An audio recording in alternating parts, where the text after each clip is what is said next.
Welcome to the Always a Logger podcast, where we talk to Puget Sound alumni who have gone to the heights and have done some really amazing things in their lives. Today, we're going to talk to Clint Wallace. Clint is a phenomenal Puget Sound alum. While he was on campus, he was a Phi Delt, he played Logger football, and he studied math and art. We'll find out how that came into play later. And he also has done many amazing things in his career and has been awarded the University of Puget Sound Alumni Professional Achievement Award in honor of this. Among his many accolades, he is a recipient of the Academy Award from Hollywood. That's the highest honor you can get in filmmaking. And today, among things, Clint is a production designer for Marvel. I want to hear about that moment you won an Oscar, Clint. What was that like? Well, it was early in my career. It was for The Curious Case of Benjamin Button. Um, Brad Pitt, right? and yes, which I was really lucky that that early in my career I got connected to some really talented production designers that hired me. I don't know why they did, but they did. Um, Right? and so Don Burt is the one that I worked for when we won the Academy Award for The Curious Case of Benjamin Button, and I did a number of projects with him. He's done all the David Fincher films, ongoing, has won multiple Academy Awards. So um, yeah, it was obviously a really cool. That movie was a cool experience. We shot it in New Orleans. It was during Hurricane Katrina, Oh my which is gosh. when Brad Pitt got really involved in the rebuilding of New Orleans after that, because we had started the movie, Katrina happened, and then we, had to, finish the project. And then Brad has always really been into architecture, as me being an architect, um, and background. So it was cool that, he really got engaged with the community on that one. Amazing. So when you get an award of that caliber at the beginning of your career, do you just kind of go, oh gosh, now what? Like, how does that feel? Or did it launch you even more? Well, yeah, you never know, right? You Yeah. never know. Like, yeah, have not had one since, been nominated Yet. Yeah. for other ones, but Mhm. um, it's not, it's not always obviously about that. It's, it's about the work and the Yeah. process and doing good work. And, you know, they're the Academy Awards certain kinds of movies, Interesting. and Okay, so there's a whole thing to it that none of us would know on the outside. All right, well, let's back up a little bit because I've just mentioned that you've won an Academy Award, but we haven't really talked about the work you do. So you went to Puget Sound, you studied math and art, which is a really cool intersection, which I imagine played really well into your career. Then you went to UCLA and got a master's in architecture. So you have been involved in design and art literally your whole life. So you have an architecture career path, but you also have motion picture and production and art design. Is that correct? Is that being described properly? hmm yeah, Okay. yeah. So you are now a production designer. You're doing projects for Marvel, which is really exciting. And you've been in LA working in that industry for a big chunk of your career now. Yeah, 30 So, years. Yeah. how long? 30. Oh my gosh. We're not that Yeah, old, are we, Clint? I know. Well, yeah. Yeah. Yeah. So I graduated, we graduated Yeah, from, same year. yeah, Puget Sound in 90. And right after that, I applied to grad school at UCLA in architecture and some other schools. And frankly, it was the only school that accepted me. And Mhm. the only reason I found out later why they accepted me is because I was a academic All-American in football. And they're like, Mhm. "Oh, that's cool. We've never had a All-American in football in our program before." What one of the guys told me That's that funny. later. That's the thing Yeah, that got you there. yeah, Yeah. yeah. But Being a student athlete is important. It really helped propel you. it is. It's a Mhm, great mhm. thing being a student Yeah. athlete. But yeah, then I had no intention of going into film. Like that was not something I was interested in. Frankly, I thought you were selling out if you were going into film because Okay. at the time when I was there at UCLA, which frankly was just, I've had many strokes of luck in my career, but one of which is back then in the 90s, my professors were Frank Gehry, Zaha Hadid, Tom Wow. Main for Morphosis, Eric Owen Moss, Daniel Liebskin, all these guys who have now gone on to be massive architects in the world and Yes. massive brands. Like Zaha Hadid is a massive brand. Um, and so it was a really exciting time to be in architecture. Frankly, I equivocate it to, it was like grunge. It was like, we had Pearl Jam, we had Soundgarden, Yeah. we had Nirvana. I mean, that's what the LA scene was like in the 90s with architecture. It was a really exciting time. And so I was like, I want to be a part of this. That's, Right. yeah, that's what I want to do. And if you go to film, you're kind of a sellout. Because I love this. I had no idea.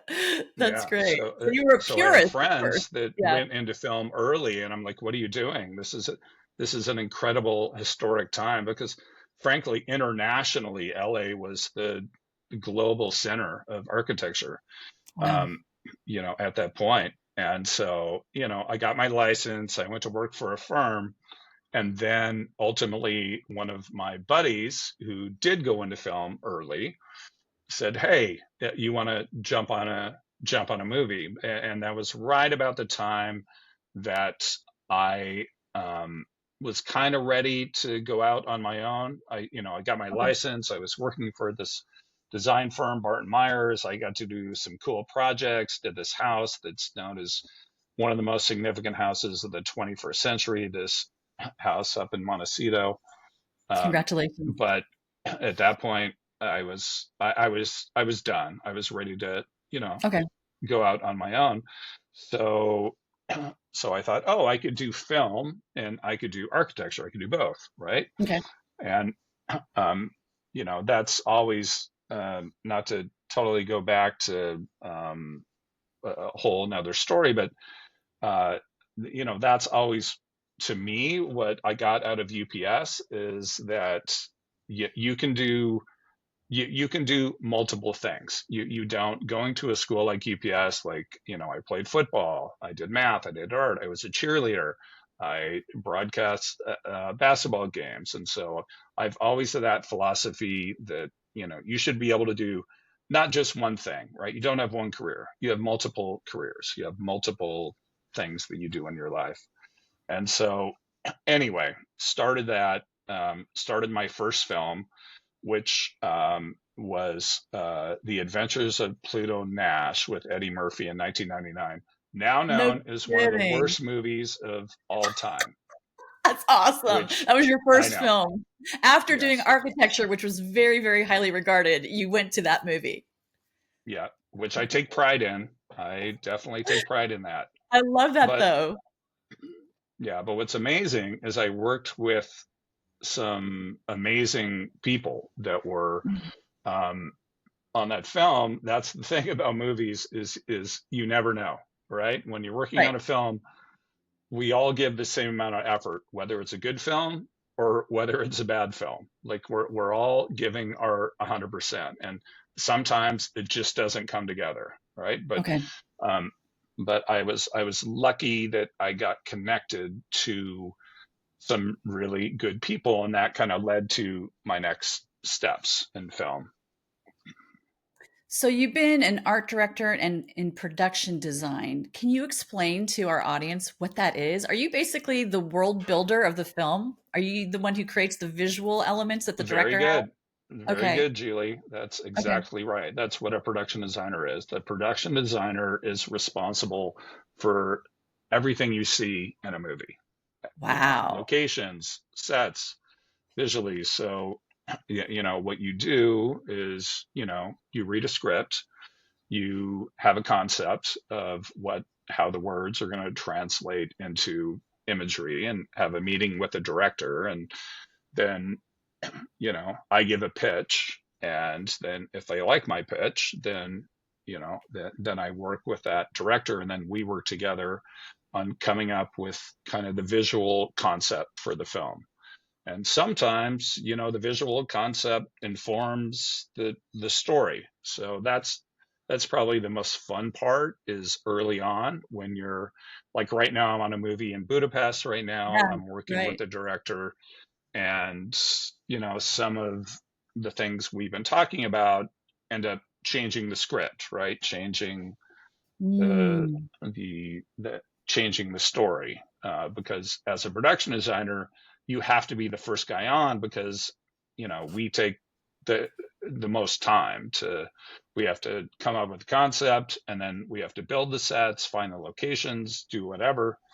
So that's often the most fun part, is the early What a process. creative job. I can't even imagine how fun that job is. I'm sure there's stress and pressure like any work, but the creative work must be exhilarating. It's fun. It is fun. It is. Mhm. Um, yes, but it's it. Of course, like anything. Yes, of course, it's It's got stressful its when it's stuff. like Yeah. the day before, and you have to come up with a new idea, and we're going to be shooting in a day, and you've got to work all night to get it done, and Yeah. um, there's a lot of that. Mhm. It's amazing that movies ever get made at all, because it That's so is, funny. it's such a team effort with hundreds of people, coming together, and Yeah. and there's a million things that can go wrong. I imagine. So you're the one, or your team that you lead comes up with these crazy wild visuals that we see as we're sitting in the theater and enjoying just basically the world building of a movie. You're the one who comes up Yeah. with those concepts. That's amazing. I want to go through a list of some of the films you've done, and I want to hear like a 2 or 3 word, like, this is how these it was working on these films for you. So let's start with Pirates of the Caribbean. Give me a couple words to describe that experience. Uh, Biggest movie that I will ever do in terms of set design. Um, Mm, yeah. I designed all the boats on that movie, including the Black Pearl and the Flying Dutchman. Um, that was like, we'll never see those budgets again. Mm. We spent, about $1 billion on those two movies, and but the art department budget alone was well over 100 million, which, you don't see anymore. So it was Wow. it was a pretty amazing process. Built those ships in the Bahamas. Was tough location, being in the Bahamas. How long did you have to do that work in the Bahamas? How I long were you think it out was there? about 6 months. Yeah, That's down awesome. there. Yeah, Well, you had to take one for the team, Clint. yeah, yeah. What about Men in Black 3? Great production designer, Bo Welsh. Amazing guy. I mean, actually, some of the best design I think I've ever done, or been a part of, it wasn't just Mhm. me, but the entire Of course. team, is Men in Black 3. Wasn't a hugely successful movie, but the stuff we did in the movie was pretty incredible. And I was lucky, again, like I was saying, that I've been connected to these amazing production designers. Bo Welsh is the guy who designed Beetlejuice. He Oh, designed wow. Edward Scissorhands, the original Men in Black. Mhm. Just and a great guy. So I was very lucky to be a part of Yeah. that whole team. And shooting in New York, we were in New York, and so got to live the whole New York experience there in Manhattan. And not have to pay the rent yourself. That's nice. Yeah. Okay, what about Transcendence? Couple words. Oh, Transcendence. Um, we all loved the script, and this is a good story of where you never know, right? Mhm. When you get a script, you're like, oh wow, this is great. This is going to be cool. It's about you're kind of uploading your consciousness into the cloud, which is kind of a real thing now, that's Right. happening, was kind of ahead of its time. And Johnny Depp, and but it just ended up not really working that well, Hmm. as a movie, but still was a was yeah, as an experience, was a good experience. But Yeah, sure. that's the thing with movies, is sometimes you have a great experience and you make a crappy movie, or you have a crappy experience and you make a good movie. Like, Mm. it doesn't always correlate. Hmm. Let's talk about some of your Marvel films. Do you want to just throw out the names of the ones you've worked on and then share a little bit about that? Sure. Yeah. So the first one I worked on was Captain America, the first Avenger, which was the second movie that Marvel ever released. Um, um, Fun story on that one was that they were trying to figure out how to make Steve Rogers, who's Captain America, um, how to shrink him down, because Chris Evans, is buff guy, how to shrink to make him skinny because he's skinny, and then he becomes buff. So they're trying to figure out, how do we do that, right? What's the Right. process? So um, at at the time, the visual effects director Victoria Alfonso, who is one of the top three at Marvel, she said, "Clint, come on, take your shirt off. We're gonna take pictures of you." And they used me as a model to test how that they could do this, how they could do it. Okay. And years later, I found out through a visual effects guy, because I thought it looked stupid, because I saw what they did. It's like they took me and shrunk me down. Right. But what they actually did is face replacement, where they cast a skinny actor and they did face replacement with Chris Evans and then went back to him. But Oh, then okay. the years later, I found out, no, they actually did some of that. A visual effects supervisor recognized me from that footage and said, no, that we actually did use some of that. Do they still have that body floating around somewhere that they use for other projects? Is there an That's image so of you funny out you there? say that, but because I just found out when I was working on Ant-Man, Yeah.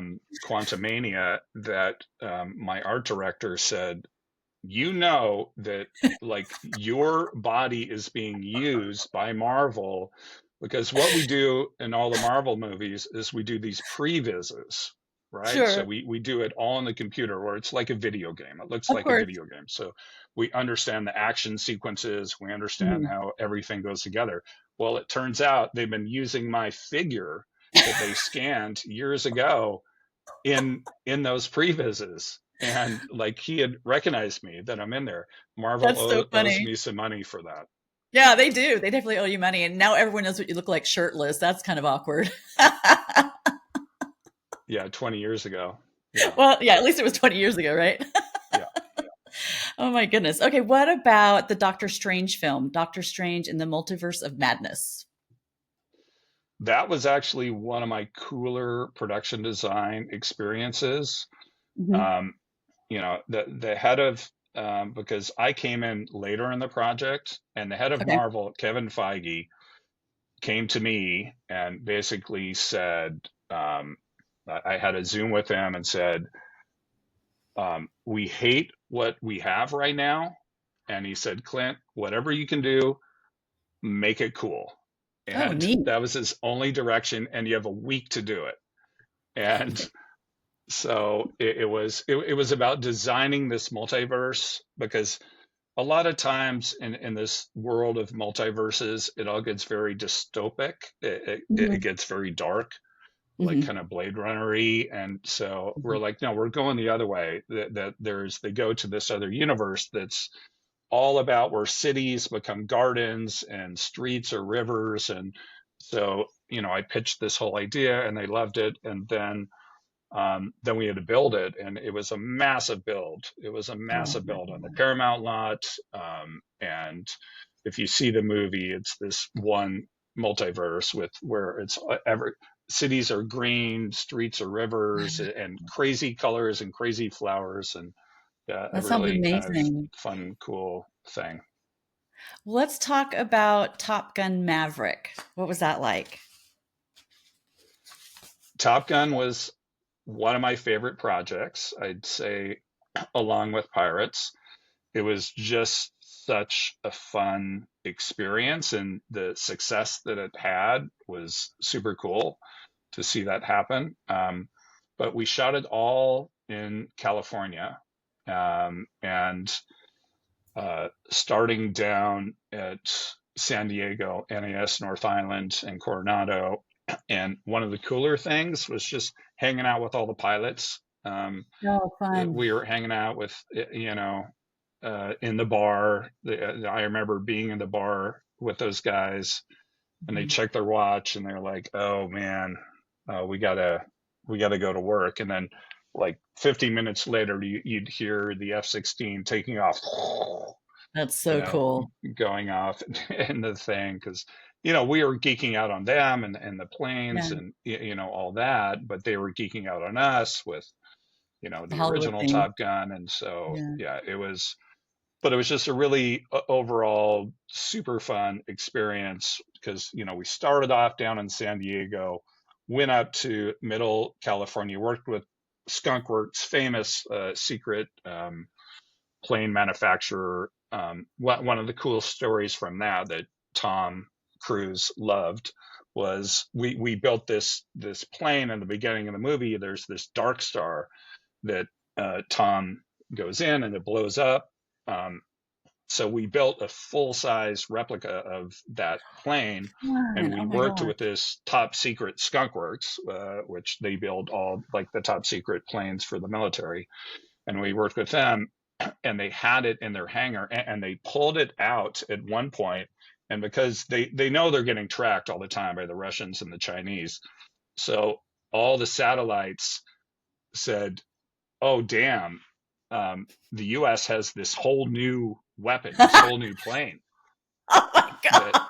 Yeah, yeah. So they thought it was like this whole new technology that Amazing. the Oh, you're U.S. causing all military kinds had of come up world with. controversy. That's so fun. Let's talk a little bit about just you and your career path. I want to think about the students who might be watching, people who are attending University of Puget Sound, maybe recent alums who are just figuring out where to go and how to go along their path.